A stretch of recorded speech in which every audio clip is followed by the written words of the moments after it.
Hi, I'm Gus. Say, I'm Kevin. I'm Kevin.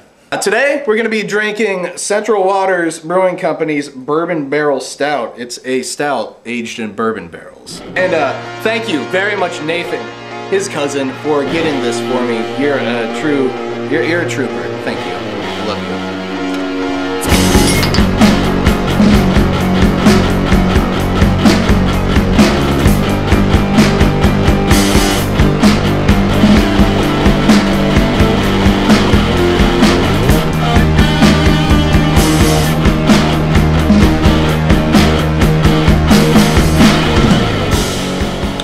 Black. It's dark.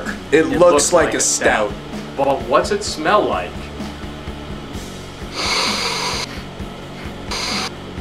I get tons and tons of vanilla on the nose, like that's kind of the dominant factor for me. There's a lot of, it's very boozy, a lot of bourbon. Followed by a heavy amount of oak, Vanilla.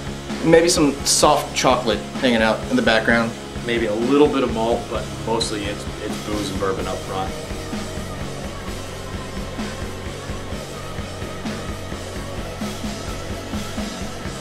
Again, on the flavor, much like the nose, I get a lot of oak, a lot of vanilla, A lot of the hot bite right up front.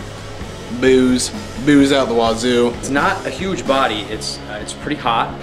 And it's got this really nice sweetness to it. And you know what? I'm kind of noticing as I'm holding this up to the light, it's kind of red. It's got definitely all the dark malt flavors that you want in an imperial stout, but it's not.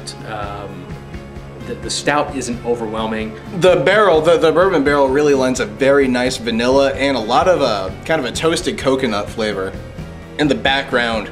The bourbon isn't overwhelming either. It's pretty well balanced, but it's got a real bite to it. And it's not in the background, it's very dominant. It's not as big and round as you might expect in an imperial stout. Sort of sinewy feel to it. Alright, so yeah, at the end of the day, the Central Waters Bourbon Barrel Stout is absolutely delicious, and I do believe it's worth seeking out. If you're expecting one of these huge, gargantuan, you know, Bourbon County Dark Lord type of stouts, that's not what you're gonna get. It's a more drinkable stout that showcases the bourbon character more than it showcases the Imperial Stout underneath. And to be fair, it only says stout, it doesn't say Imperial Stout, so that's something to think about.